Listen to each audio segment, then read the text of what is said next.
Indeed, a lot has happened over the last couple of days from the joint retreat in Naivasha, from Rigi G to Rigi Gun, according to Kikuyu Member of Parliament Kimani Ichung'wah, and to the Malindi High Court elections verdicts. And that is why we will be speaking with lawyer Ndegwa Njiru. What is the way forward of the elections now?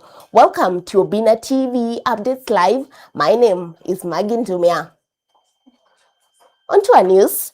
Renewed scrutiny over the extraordinary access granted to controversial Zimbabwean businessman Wicknell Chivayo by Kenya's top leadership. Fresh details emerge after Chivayo attended the private traditional Kalenjin engagement ceremonial Koito for the president's daughter Charlene Ruto in Narok County. While Chivayo is already a documented frequent visitor to State House Nairobi and also Sagana State Lodge, his latest interactions took place on the silence of these family events. Visuals have surfaced showing President William Ruto personally driving Chivayo to his helicopter at the venue. Chivayo remains a highly controversial figure in Zimbabwe with a history of legal allegations and high-level political connections. This latest proximity to the presidency is likely to renew public calls for clarity on his true relationship with the Kenyan government.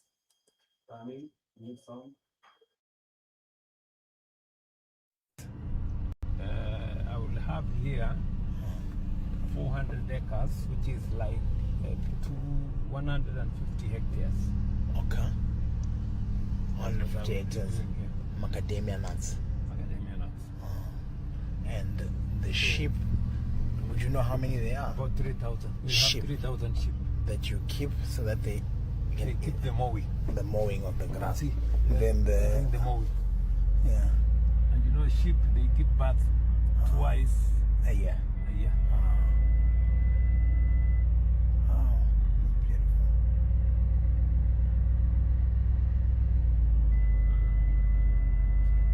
So this is President Ruto, the farmer, not His Excellency. Farm character. Yeah. Like we have President Mnangagwa, the politician and head of state, but now we have the one in Kwekwe, who is a farmer, who loves farming and who loves feeding, and who's worried about food security. Yes. You have to be mindful. Yeah. Food security as well. Yeah. Interesting. Well done, Your Excellency. This is very impressive.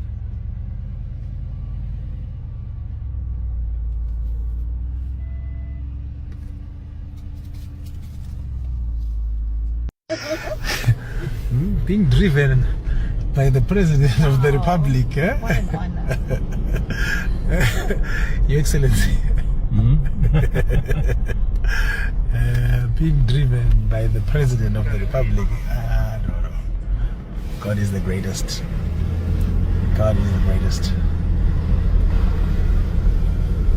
In other news, former Deputy President Rigathi Gachagua delivered a blistering critique of President William Ruto's 4-year record, accusing the Kenya Kwanza administration of abandoning the promises that brought it to power.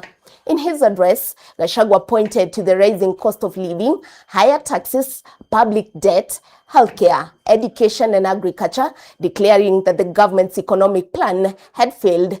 But however, National Assembly Majority Leader Kimani Ichung'wah dismissed the claims as politically motivated, challenging Gachagua to account for his own tenure as deputy president.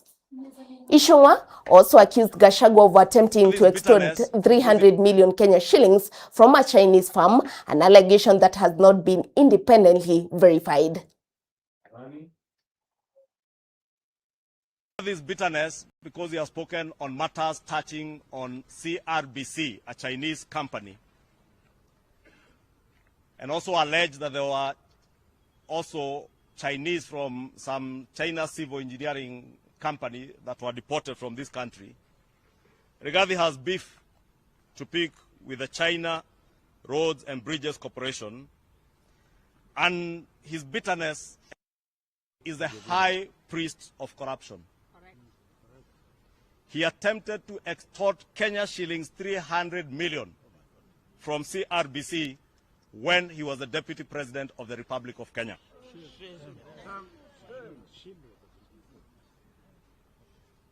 and he tried to extort this money from CRBC, or China Roads and Bridges Corporation, over their alleged transgressions during the Uhuru Kenyatta regime. CRBC, being a state-owned enterprise owned by the government of China, declined his demands and expressed the same concerns to none other than His Excellency the President, and the President stopped Rigathi in his tracks in an attempt to extort money from these Chinese corporations. It is noteworthy CRBC contracts are subjected to all the laws of Kenya and scrutinized by institutions such as the Public Procurement Regulatory Authority, and therefore what Rigathi has been trying to do is to malign many of these Chinese corporations in an effort to try and extort money from them. We are here to tell all our foreign direct investors into Kenya. And focusing now on matters elections and also our question of the day, Kenya's next general election was constitutionally due this year, not in 2027. That is the finding of the High Court in Malindi in a landmark ruling on the country's electoral timeline. Justice Mugure Thande found that the presidential election should have been held on Tuesday, August 11th, 2026, the second Tuesday of August in the 5th year after the 2022 general election. However, the court suspended the effect of its declaration to avoid disruption and also uncertainty. The ruling, therefore, does not require the Independent Electoral and Boundaries Commission to hold an immediate election, but it has reopened the debate over how Kenya's constitutional electoral calendar should be interpreted.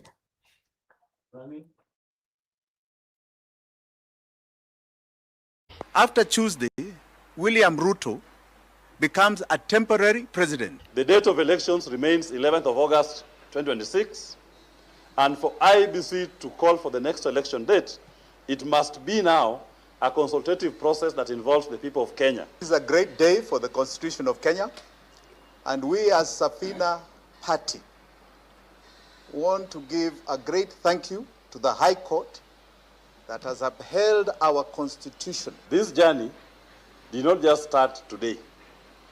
We went through a public discourse where we explained to the Kenyan people, including the IEBC, what the Constitution provides as to when presidential elections are supposed to be held. We also did draw a parallel comparison with the 2017 general elections, which were held on the second Tuesday of August in the 5th year. Now today we have a constitutional victory, and this we must be very, very thankful of as Kenyans. Let me say, William Ruto, your time is up. On Tuesday, you become nothing more than a president that has been given mandate by a court because of logistical issues, nothing else. Your term is over as of Tuesday. Now on to our matter of the day. We'll be talking about why the elections are regarded to be done yesterday actually and not August 2027. And on our call today, we have lawyer Ndegwa Njiru. Wakili, how are you? I'm all right. How are you, Maggie? I'm doing good. Yeah, you've been well? Yes, I am well. We've been talking about the elections. Yes. Remember last week, Justice Mugure Thande of the Malindi High Court ruled that Kenya's next general election was constitutionally due yesterday. And also looking at the Kenya's 2010 constitution, the date is usually fixed as the second Tuesday in August in every 5th year. So many of the Kenyans don't know actually what is really happening. Maybe Wakili, you can explain to Mkenya wa kawaida, what does that mean? Well, let me first of all go back to the 1963 Constitution. And I just discuss a few elements on the elections, then I can switch over to the 2010 Constitution. Okay. In the 1963 Constitution, we never had a definite election date. The calendar of the election was largely controlled by the president. That is why during that time, occasionally people would say, bunge ikivunjwa, when parliament is dissolved. So the president would dissolve parliament at any given time, and the dissolution of parliament ordinarily would mean that it would occasion an election. Okay. So, and of course that we borrowed from the Westminster concept of government, where the Prime Minister of Britain would ordinarily dissolve parliament, so that then he can call for an election. So, granted the fact of how the executive abused that power, when we came to enact the new constitution, we decided that we must have a definite election date. Okay. And we codified that election date in our constitution. And that's when we said that it shall be on the second Tuesday of every August of the 5th year. Yes. It was meant to bring certainty. So one thing happened when we had this switch to the 2010 constitution. One, we indicated that the term of parliament shall be expiring on the date of the election. Yes. Contrary to what used to be, that we used to go to an election without parliament when the president would dissolve parliament in the 1963 constitution. Okay. Currently, there is nothing called the dissolution of parliament. We go to the election, and on that date of the parliament or of the election, the term of the term of parliament expires on that date. Yes. So that is the paradigm shift from the 1963 constitution. Yes. The reason why we codified these was to bring certainty so that the executive does not control the parliamentary calendar. And of course we did this because we created something we call separation of powers and checks and balances. Okay. That we never wanted parliament to be controlled by the executive. You could see in the 1963 constitution, the executive was largely controlling the calendar of parliament and the affairs of parliament. The paradigm shift means that currently the executive does not control the parliamentary calendar. Okay. And or the affairs of parliament. That is the ideal situation. That's the ideal constitutional position. Okay. Whether or not it is now currently happening is another debate. But now going to Justice Zande's disposition, I have read that judgment and I have read the disposition. And I don't know where people are getting this argument that the elections were to be held on the 10th. The disposition that Justice Zande dealt with, the most important to our context are to one, and allow me to read them. Yes, please. Then I shall interpret. Okay. A declaration is hereby made that pursuant to Article 136, Clause 2, Paragraph A of the Constitution, the election of the president must be held on the second Tuesday of August in the 5th year following the previous general election and not after the 5th year. So what the judge is just doing here is the judge is reproducing the constitutional provision. Okay. As it is in the Constitution. He's just affirming it without a... Wakili?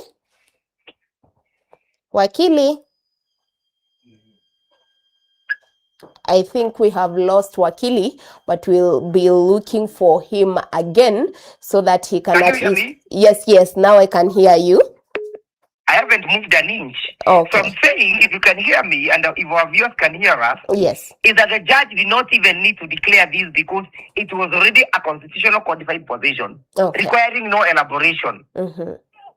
But he nevertheless said, and not in the 5th year. Number two, the second disposition was, a declaration is hereby made that the 5th year after the previous general election, presidential elections, held on the 9th of August 2022, commences on the 9th of August 2026. What she is doing here, she is giving the timelines as to when the Save the Year begins to run. Okay. She's saying commences on the 9th of August 2026. And she's very deliberate. She says the Save the Year after the general election of the previous elections commences. Yes. So the only thing that she's giving us is the time within which the Save the Year begins to run. Now the conundrum is here. Yes. If she has codified that the Save the Year begins to run on the 9th of August 2026, it therefore means that the Save the Year ends on the 8th of August 2027. Okay. Because you must minus 1 day. Yes. When counting. Where that interpretation leaves us is that that tells us that the date dignified or the date set for... Wakili, we can't get you well, please. Wakili. We'll be looking for Wakili so that he can conclude on what we are talking in a few. But let's go on to other news. Here, Senator Oburu Oginga has resigned as chairperson of the Senate Energy Committee, citing what he termed uncontrollable circumstances. His resignation was accepted on Tuesday, paving the way for Elgeyo Marakwet Senator William Kisang to take over the leadership of the committee. Kisang was elected unanimously by members of the committee and is now expected to steer its oversight role in the crucial energy sector. On to other news about the Naivasha coalition. Kenya Kwanza and the Orange Democratic Movement have formally announced plans to form a coalition to contest the 2027 general election. The head of state made the announcement during a broad-based parliamentary group retreat in Naivasha following consultations between the two political formations. The president said the partnership will move beyond the current broad-based arrangement, with Kenya Kwanza and ODM now set to develop a joint manifesto and a common political platform for the 2027 campaign. Two joint teams have been formed to guide the process. One team, comprising 5 representatives from each side, will draft the coalition's manifesto.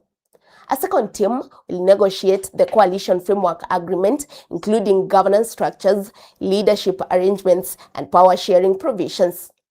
The announcement signals a significant realignment in Kenya's political landscape as the two sides seek to consolidate their partnership and jointly seek the mandate of Kenyan voters in the 2027 general election. The Kenya Kwanza and the Orange Democratic Movement have today formally resolved to develop a joint manifesto for the next election and constitute a coalition to contest the 2027 general election. The team's mandate will be to identify our common priorities, harmonize ideas. And President Ruto has also welcomed ODM with 2 hands because he knows that ODM not only brings numbers, but it brings quality. We came to this coalition not because we are unable to fill the presidential candidate.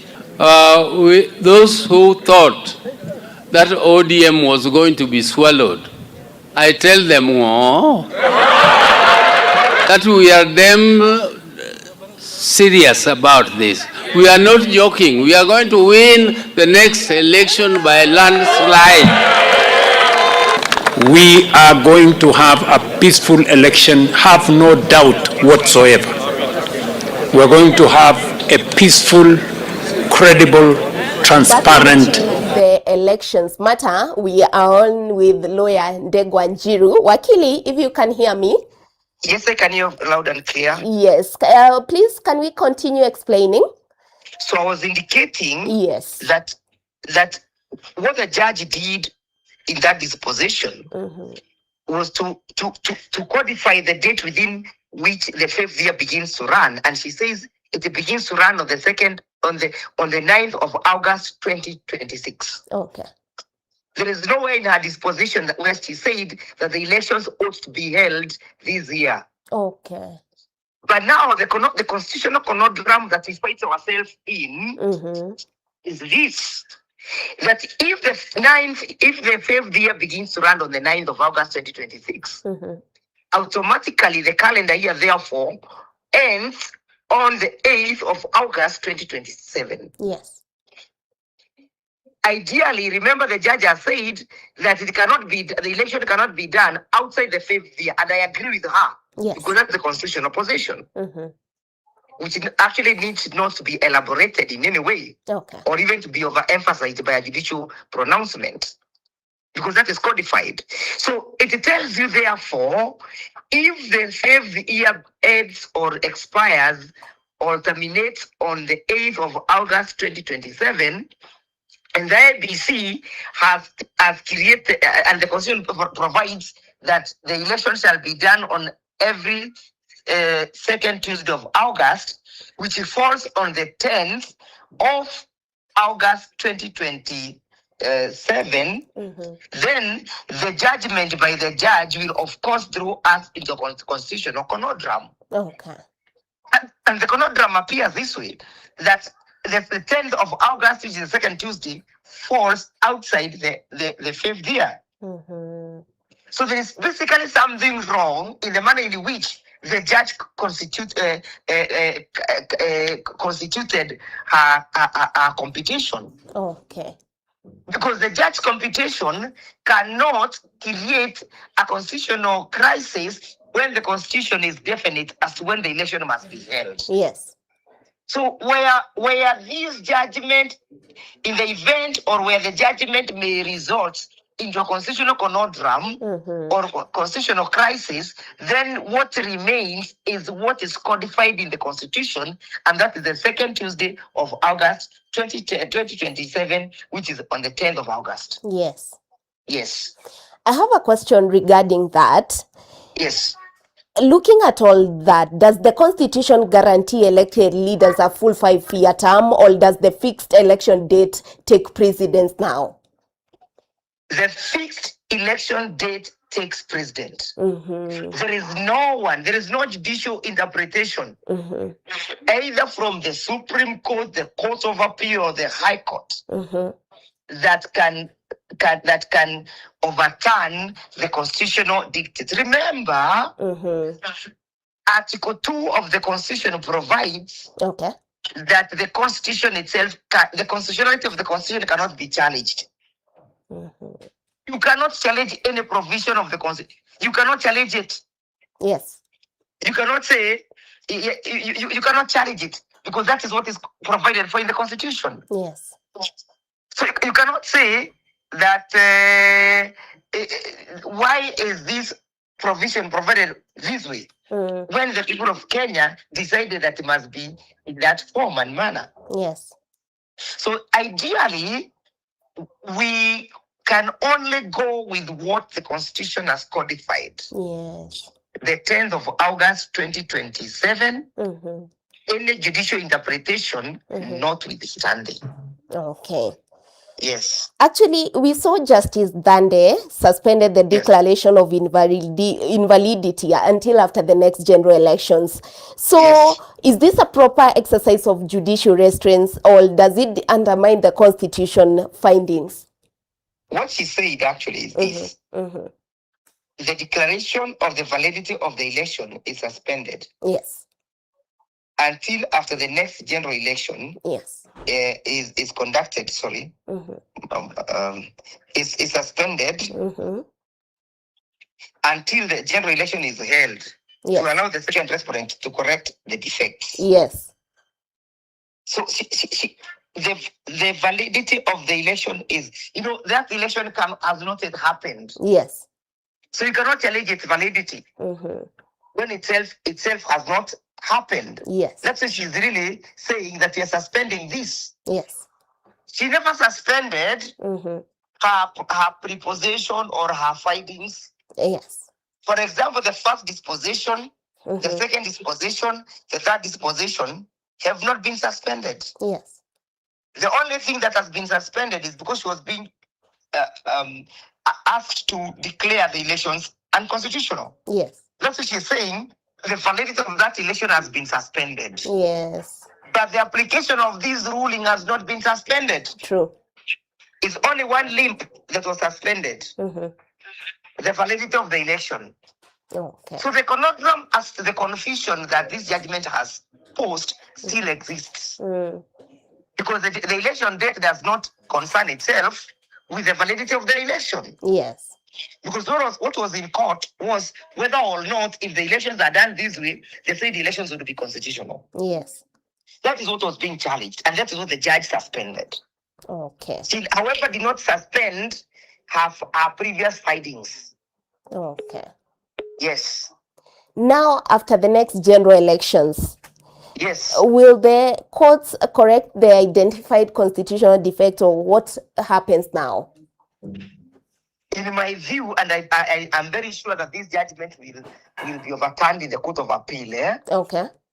I ideally do not see any constitutional issue that required such kind of a judicial intervention. Yes.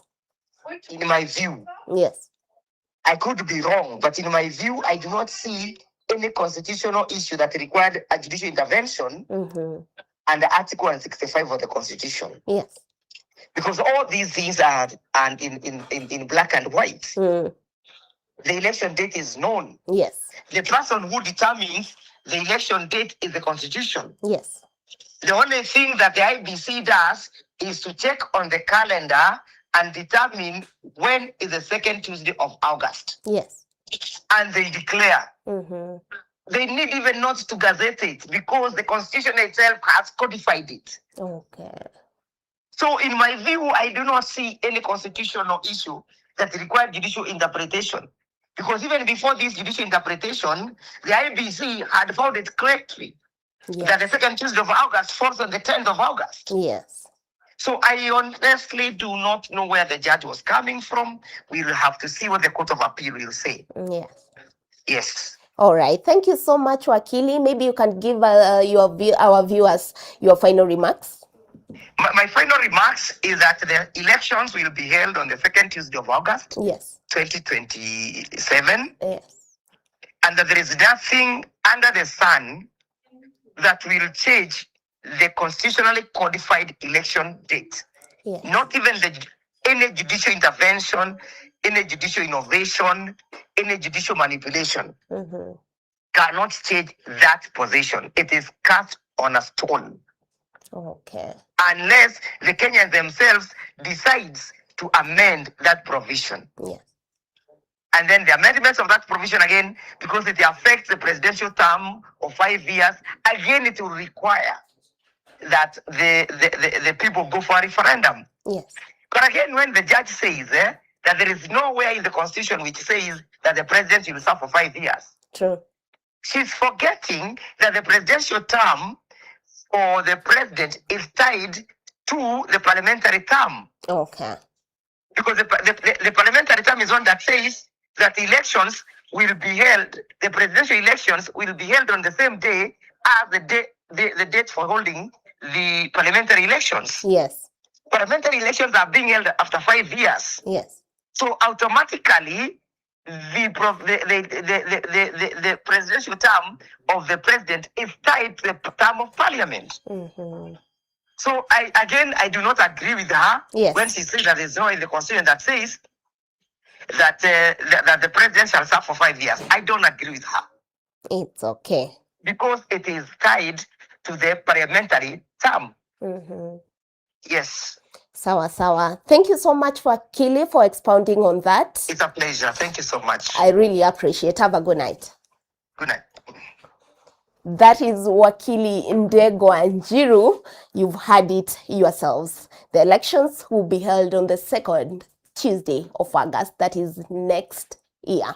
Still, on matters politics, political realignments are fast gaining momentum within the united opposition as top leaders hold high-stakes, closed-door talks to select a single presidential flag bearer ahead of the 2027 general election. In a twist within the opposition camp, Democracy for Citizens Party Deputy Party Leader Cleopas Malala revealed that party leader Rigathi Gachagua is prepared to endorse former ODM Secretary General Edwin Sifuna for the top ticket. Malala's announcement signals a potential major shift in political alliances, one that could unite key voting blocs across Mount Kenya and Western Kenya under a joint ticket. While consensus talks and power-sharing negotiations among constituent party leaders remain ongoing, this proposal introduces a dynamic shake-up to the opposition selection process.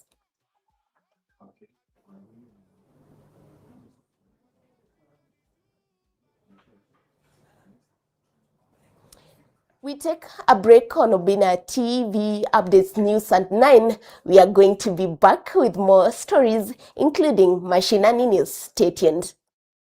Lakini kwa sisi wa Kristo, sisi tunahuruziwa bwana mmoja, bibi mmoja. Tamaa zako wewe kisebusebu na kiroho kipapo, ndio umeenda ukajiingiza kwa pili na watatu na wanne. Na hata unajiaibisha. Kwanza kenyewe kabebeneo kadogo. Kembamba hako kafupi, hakaingii popote. Hata unaenda ushuhuda mimi nawaweza. Ni kunyonya si kama sweet, ni kama tu sweet. Nani alikwambia babu kuna ustaarabu? Kuna ustaarabu wa kunyonya tena? Wewe kwanza hujui kunyonya, maana yake ungekuwa unanyonya huo mdomo wako haungekuwa hivyo. Mdomo mweusi sema kwa una nini? Sasa hiyo unalia kama mtoto mdogo, mwanamume wa miaka 45. Wewe mwenyewe unang'ang'ana, mimi nitakufanyia kila kitu. Usijali. Nakuua, usiniue. Mimi sikuui babu. Unafanya mimi na mtoto na nasikia ni kama yani. Ukisisimka nenda kwa mkeo babu. Mimi huwezi si size yangu. Takuua bure yani. Do you have kids? Yeah, I have one. Oh. Okay. Thank you. Hi. Hi. Naweza kuja kidogo tu. Songe hapa kidogo. Grab this. Dem ni mamba bana. Ako na mkidi bana. Ni yote. You don't love kids? Oh no, I do love kids. But ni wako, si wangu. Okay. So the problem is? Ni wako. Unajua, hauwezi ingia field, ka game ni 1-0. Unaweza? Hiyo si game yako. Amepata wake jamani, mapenzi tabu tenterete.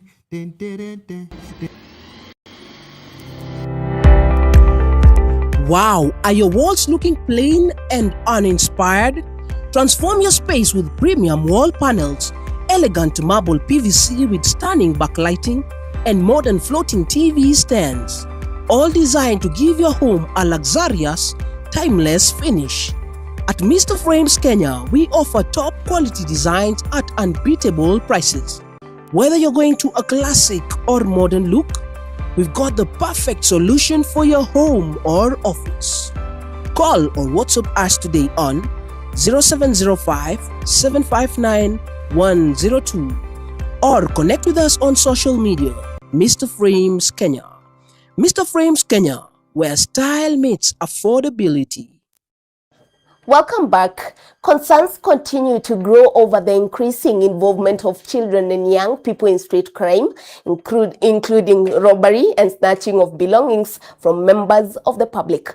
This was experienced in Embakasi after a small boy was caught stealing in the streets. Some of them claim that the streets are safer for them than their homes, raising serious questions about how children are raised from a young age, the environments in which they grow up, and what drives them to run away from home. Unajua unakufa. Hapo unafikiria tunacheza. Mpaka tubebelezangi wewe. Najua simu. Na unapiga mwenye simu. Mimi nimekuwa na unamwambia mtu mzima labu unampiga. Nimekuwa na simu. Wewe umenipata pale. Wewe msichana umepiga. Kijana amezaliwa vizuri, huyu ndiye ameniimbia. Tukasimama hapo. Kwanza kijana ni wazimu. Alienda hivi wale. Mwenye alimbeba mimi na muna vitanga hapa daily hapa.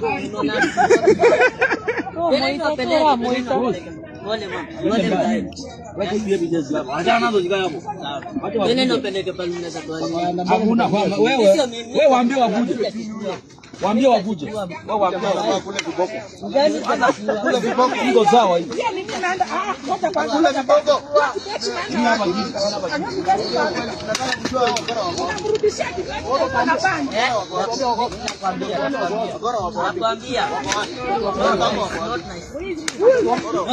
Not nice.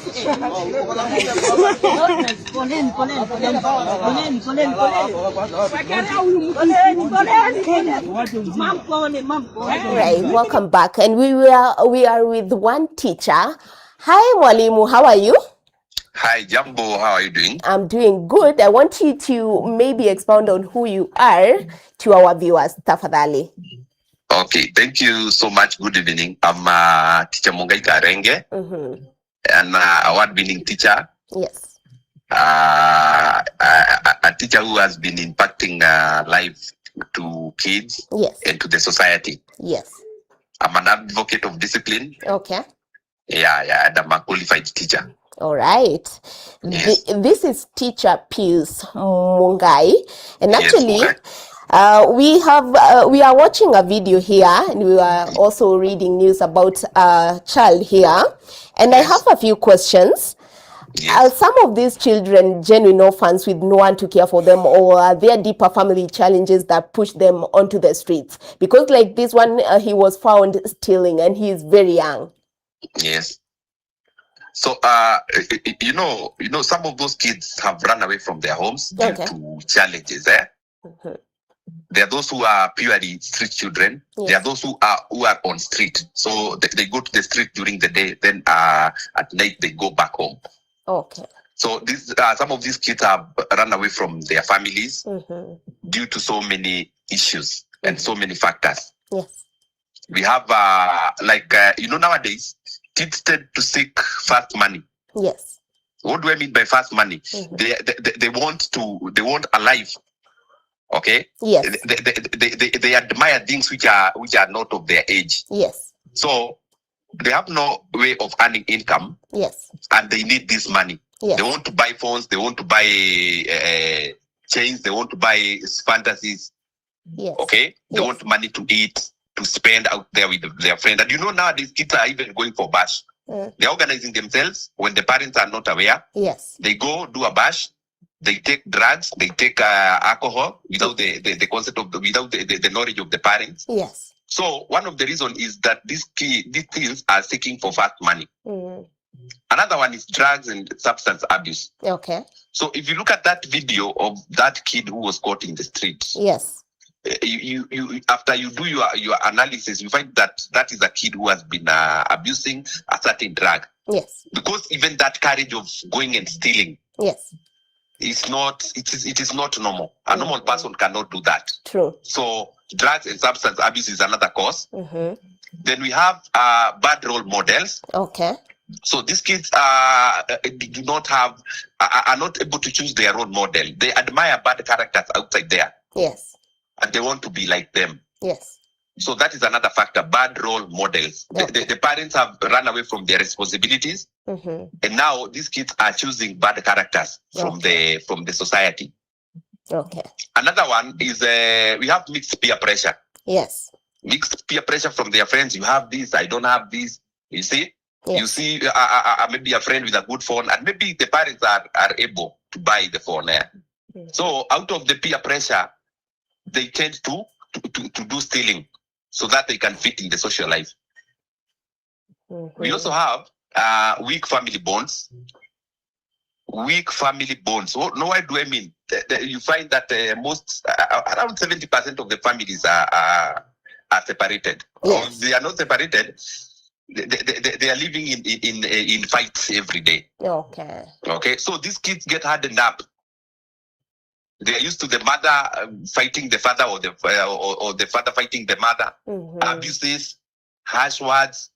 Okay. Yes. So they are hardened due to these weak family bonds. Now they fight themselves into these crimes, and also poverty. Poverty is also another thing. Okay. Because you find that like from where I teach. Yes. You see me giving shoes, giving uniform. Yeah, friends just volunteer and buy uniform for some kids, and even some parents send the kids, go and tell mwalimu hauna sweater, go and tell mwalimu hauna uniform. Okay, yeah. So you can imagine a kid being sent by a parent to tell the teacher that hana nini, and you have to take charge, of course. So poverty is also another disease. Poverty is what is bringing this economic stress. Yes. And now the kids have to go and steal, and so that they can fit their bills. Yeah. Yeah. So Wakili, you Mwalimu, you have talked Yes. about some of these issues like drug and substance abuse, bad role models, peer pressure, and everything. Which are some of the ways that teachers can use to entertain kids at school so that at least they can come to school and also enjoy school? Because some of these children are not in schools, and some of them say they don't like schools. Which are some of the ways that teachers can use to entertain kids? And maybe for you, what do you do? Well, like you see nowadays, there is enough food in schools. Like in Nairobi schools, there is the dish in accounting where kids pay or parents pay only 5 bob to access or to get good food, hot lunch. Yes. So this has really helped the kids to be in school, because you cannot teach a hungry kid. Yes. Also, teachers are nowadays motivating these learners. They are so friendly. Yes. They don't use the corporal punishment. Like they use what we call the positive discipline. Yes. If you find that a kid is maybe overdoing or having the chronic indiscipline cases, you go an extra mile. Yes. You talk to this kid, know more about home. Okay. You call the parent, you discuss, and you're able to help the kid. Just try to know why is this kid behaving this way. Why is this kid doing mistakes every day? Okay. Why is this kid so hardened? Why is this kid becoming a don't care? You need to ask yourself why. Then you go an extra mile so that you can be able to assist. I remember, like this time, there's a boy before we closed who ran away from school. Okay. And the boy was selling samosas in the grandfather's hotel. Okay. And the boy could not talk to the father, could not talk to the mother, because both of them separated. Now I went up to that grandfather's hotel and told the grandfather, now if now you are going to keep this boy who's supposed to be in school and giving him work to cook samosas here, I will report you to the authority. And I took the boy back to school, and I bought for him uniform. And then now the boy is even improved because I showed interest to him. I showed him that love. Yes. Yeah, I told him that education is good. You're not supposed to be selling samosas. It is not your time. You're supposed to be there with other kids. Some of these kids are even giving up because of performance. They are not performing well. Yeah, they are not performing well. Even if they try, they are not performing. True. And in this CBC it is different from 844. We don't have the guesswork like ABCD. No, you have to know. So encourage these kids. Tell them that education is not final. Be in school, interact, build character, and be a good person. Your services will be needed somewhere. All right. Yeah. All right. Mwalimu, thank you so much. Yes. We really appreciate. I appreciate too. All right, thank you. Yes, thank you so much. That is teacher Pius Mungai. He has told us some of the good parenting skills and also some of the things that teachers can do on the side to help these kids. On to other news, one person has been arrested after police intercepted a truck carrying 8 suspected stolen cows in Githunguri. The truck and the animals are now in police custody as investigations continue. The cows were being transported under the cover of darkness at around 2 a.m., raising suspicion, while the driver was reportedly unable to produce the required transportation documents. Police are now working to establish the origin of the livestock, where they were headed, and whether they had been stolen.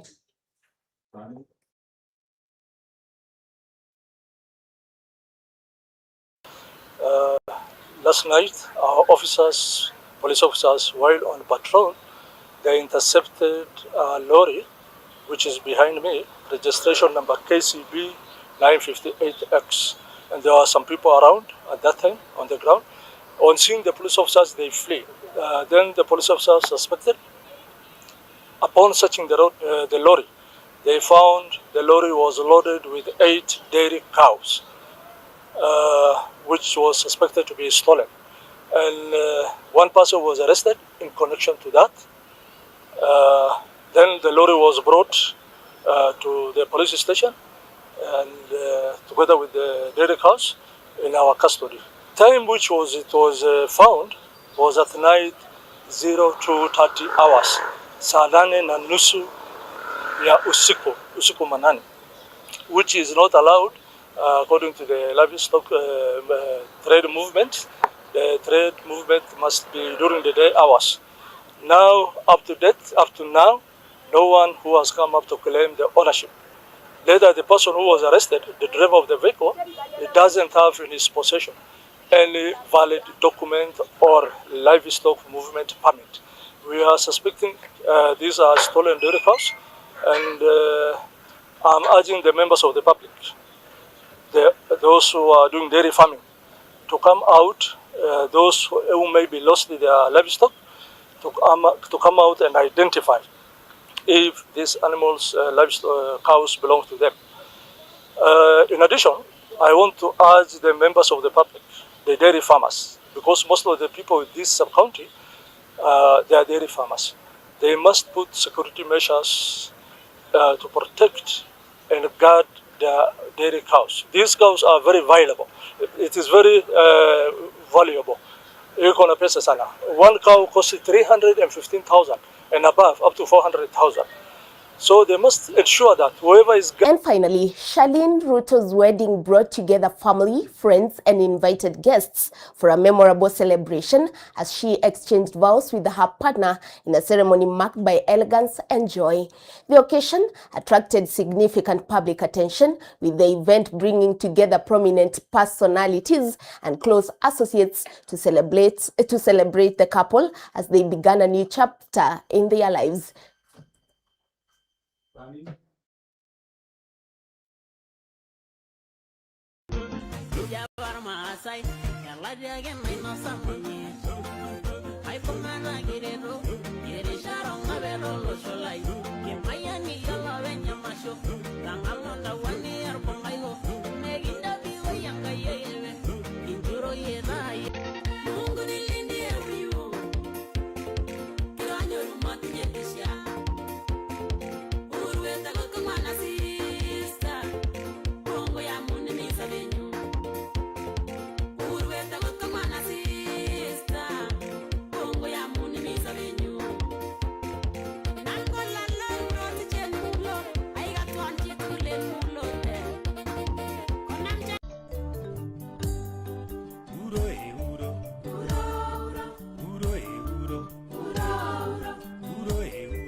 Wrap up, I want us to read some few comments hapa.